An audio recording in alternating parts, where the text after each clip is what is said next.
Hola, ahora vamos a estudiar al ciclo cardíaco, una conceptualización en la cual vamos a relacionar dos variables, la variable presión con la variable volumen, y vamos a aprender qué modificaciones existen en la presión y en el volumen del hemicardio izquierdo durante el ciclo cardíaco. Para poderlo comprender mejor, vamos a asociar lo que es el flujo. El flujo va a estar determinado por dos relaciones. De manera directa, una diferencia de presión y de manera inversa, la resistencia. De manera tal que un aumento en la diferencia de presiones o una disminución en la resistencia va a provocar flujo sanguíneo, o por el contrario, una disminución en la diferencia de presiones o un aumento en la resistencia va a comprometer o a disminuir el flujo sanguíneo.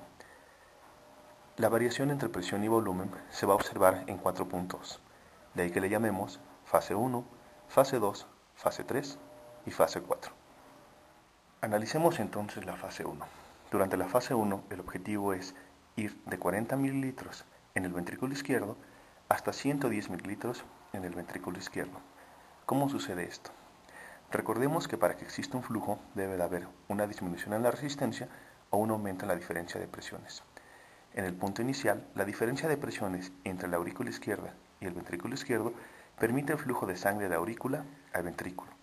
Es tan grande la diferencia de presiones que esto permite algo que se llama flujo rápido e inicia el llenado del ventrículo. Posterior a esto, conforme la sangre vaya avanzando de aurícula izquierda a ventrículo izquierdo, la cantidad de volumen que se va acumulando en el ventrículo izquierdo aumenta la presión del ventrículo. Esto hace que la diferencia de presiones vaya disminuyendo. Sin embargo, aún sigue presente la diferencia de presión, por lo tanto existe un flujo, pero este flujo disminuye. El flujo rápido ahora se transforma en un flujo lento, de ahí que se llame flujo lento o diastasis. Conforme avanzó la sangre y casi llegamos hasta los 110 mililitros que estamos esperando, la cantidad de volumen en el ventrículo izquierdo ha aumentado tanto y la presión también, de manera tal que aparentemente la presión es mayor en el ventrículo izquierdo comparado contra la aurícula izquierda. Esto es importante porque de manera a la fórmula de flujo, la diferencia de presiones sería tan poca que no podría seguir avanzando. Sin embargo, como no se ha llegado al 100% del llenado ventricular, existe una modificación fisiológica la cual permite que aumente la presión en la aurícula izquierda y se pueda complementar el llenado ventricular. Esto es la contracción de la aurícula. Al contraerse la aurícula, aumenta la presión y por lo tanto se completa el flujo hacia el ventrículo izquierdo. Entonces, durante la fase 1 acabamos de observar que el ventrículo izquierdo se está llenando de sangre, de ahí que se llame fase 1 o fase de llenado ventricular, y podemos decir que la fase 1 o de llenado ventricular se puede dividir en tres porciones. Una porción que nos habla de un llenado rápido por diferencia de presiones, una fase 2 dentro de la fase 1 o segunda parte que implica un llenado lento o diastasis, y una porción final que implica la contracción de la aurícula. Este llenado permite llevar al ventrículo desde 40 mililitros hasta 110 mililitros. La fase 1 permitió, ante el aumento de volumen en el ventrículo izquierdo, a su vez también un aumento de presión. Una vez que las válvulas están cerradas, el sistema ventricular está aislado, tanto en las válvulas auriculoventriculares como en la válvula aórtica. Los 110 mililitros que están presentes en el ventrículo izquierdo representan cierta presión. Sin embargo, la presión que se contiene en esta cavidad no es lo suficientemente grande como para avanzar a la aorta. Recordemos que necesitamos una diferencia de presión. Por lo tanto, durante la fase 2, el objetivo va a ser aumentar la presión en la cavidad para que pueda ser mayor que la presión de la aorta. Como las válvulas están cerradas, no podemos hacerlo a través de aumentar el volumen. Lo que sucede entonces es nuevamente una contracción, pero ahora esta contracción se va a dar en el ventrículo izquierdo. Por lo tanto, al contraerse el ventrículo izquierdo, la presión dentro de él aumentará y buscará ser mucho mayor que la de la aorta. Al estar cerradas las válvulas, el volumen no va a variar y lo único que va a aumentar es la presión. Por lo tanto, la gráfica no se desplaza ni a la izquierda ni a la derecha, y al aumentar la presión solo se va hacia arriba.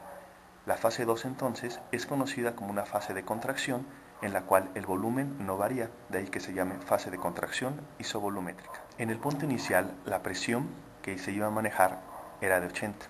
Como vale 80 el sistema ventricular y como vale 80 el sistema aórtico, no existe una diferencia de presiones que permita el flujo hacia la aorta. Sin embargo, al aumentar la contracción, se puede llegar hasta una presión de 120. Al llegar a una presión de 120, contamos con una diferencia de presiones, y esta diferencia de presión de 120 a 80 es lo que nos va a permitir el flujo. Este es un concepto importante, ya que en el periodo de descanso llamado sístole, el sistema vale 80, y en el periodo de contracción llamado diástole, el sistema vale 120. Ante esta diferencia de presión, se puede permitir un flujo. Ahora, es importante recordar, el flujo también depende de una disminución en la resistencia. Por lo tanto, ante la diferencia de presiones, se abre la válvula aórtica, y al abrirse la válvula aórtica disminuye la resistencia, de manera tal que una disminución en la resistencia de la válvula aórtica y un aumento en la diferencia de presiones entre el ventrículo izquierdo y la aorta nos permiten el flujo, un flujo que sale del ventrículo izquierdo y al cual le podemos llamar volumen de eyección, volumen de expulsión o volumen latido. Mientras se mantenga la contracción y la diferencia de presiones, el volumen va a abandonar el ventrículo izquierdo, por lo tanto la gráfica se desplaza a la izquierda y aumenta la presión porque el ventrículo izquierdo sigue en contracción. Partimos desde los 110 mililitros con el cual estaba lleno hasta los 70 mililitros que están expulsando, lo cual nos da un resultado de 40 mililitros al final de este punto. Esta fase es conocida como fase 3. Repetimos, fase de eyección, fase de expulsión o fase de volumen latido. Entonces, al avanzar la sangre, los 70 mililitros del ventrículo izquierdo a la aorta, es mayor ahora la cantidad de sangre en la aorta que en el ventrículo. Por lo tanto, existe ahora una diferencia de presiones que permitiría un flujo retrógrado de la aorta al ventrículo. Para evitarlo, la válvula aórtica se cierra.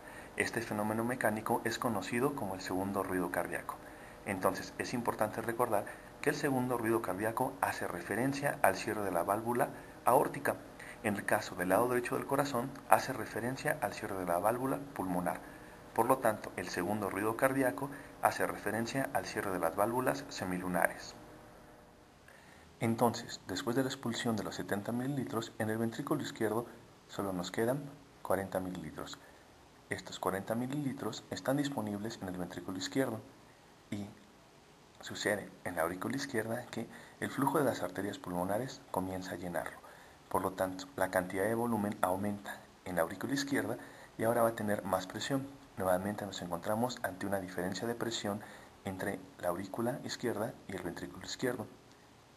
¿Por qué es importante esto? Resulta que en el ventrículo izquierdo existe una relajación y al relajarse la presión comienza a disminuir, pero recordemos que las válvulas auriculoventriculares y semilunares están cerradas.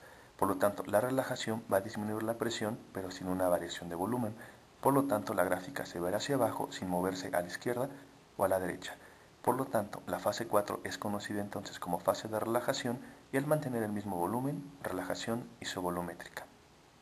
Entonces, una vez que el ventrículo izquierdo se ha relajado y que la cantidad de volumen que llega a la aurícula izquierda es mayor en presión comparada contra el ventrículo izquierdo, se genera una diferencia de presión que, al vencer a la válvula auriculoventricular, ésta se abre y nos permite reiniciar el ciclo cardíaco para que obtengamos un nuevo volumen de eyección. Con los 40 mililitros disponibles, nuevamente se llena para dar origen a la fase 1, a la fase 2, a la fase 3 y a la fase 4. Y esto de manera continua nos permite tener un flujo constante en nuestros pacientes. En resumen, el ciclo cardíaco tiene como objetivo darnos el volumen de eyección que tiene relación con el gasto cardíaco al asociarse a la frecuencia cardíaca. Se inicia con 40 mililitros y buscamos llegar hasta 110 mililitros en la fase 1 o fase de llenado ventricular, la cual a su vez se divide en 3 puntos: la fase de llenado rápido por diferencia de presiones, la fase de llenado lento o diastasis porque las presiones comienzan a igualarse, y la fase de contracción auricular, cuyo objetivo es aumentar la presión en la aurícula a través de la contracción para complementar el llenado. La fase 1 termina en el S1 o primer ruido cardíaco, que hace referencia al cierre mecánico de las válvulas auriculoventriculares, y es aquí donde inicia la fase 2 o la fase de contracción isovolumétrica, una fase donde la contracción hace que la presión aumente y el volumen no varía porque las válvulas se encuentran cerradas. Cuando logramos una presión en el ventrículo de 120 mayor a la de 80 de la aorta, se logra una diferencia de presiones suficientes para que el volumen sea expulsado o eyectado desde el ventrículo izquierdo. Para mantener esta expulsión se necesita una contracción del ventrículo continua, de tal manera que existe la fase 3, la fase de expulsión, la fase de eyección o de volumen latido. Esta termina durante el segundo ruido cardíaco, en el fenómeno mecánico del cierre de las válvulas semilunares. Una vez que se ha expulsado esta cantidad de sangre, la presión comienza a disminuir debido a la relajación que emite el ventrículo izquierdo. Una relajación que no varía volumen porque las válvulas se encuentran cerradas. De ahí que la fase 4 se llame fase de relajación isovolumétrica. En este momento comienzan a llenarse la aurícula izquierda, y esto es importante porque este volumen aumenta y genera una diferencia de presión que nos permite reiniciar el ciclo cardíaco y que nuestros pacientes mantengan un gasto cardíaco constante y que puedan modificarse de acuerdo a las necesidades fisiológicas. Gracias.